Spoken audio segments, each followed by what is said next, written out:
Menteri Pemuda dan Olahraga Republik Indonesia atau Menpora RI Dito Aryo Tejo menyebut pihak dari promotor World Rally Championship atau WRC menginginkan pelaksanaan rally dunia Seri Indonesia dapat terselenggara di tahun 2026 mendatang. Event sekelas dunia WRC ini adalah event terbesar kedua untuk motorsport, persis di bawah Formula 1. Jadi kami sangat senang di mana WRC sudah secara resmi memiliki minat yang serius dan formal ingin masuk ke Indonesia.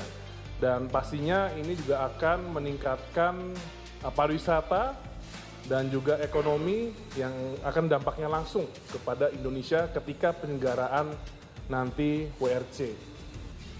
Menurut Menpora Dito, penyelenggaraan WRC Seri Indonesia masih dalam tahap penjajakan untuk tahun 2026 atau 2027.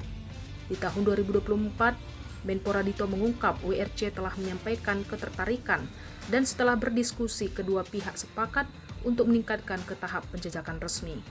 Terkait venue, rencananya Menpora Dito akan digelar di Medan hingga Danau Toba.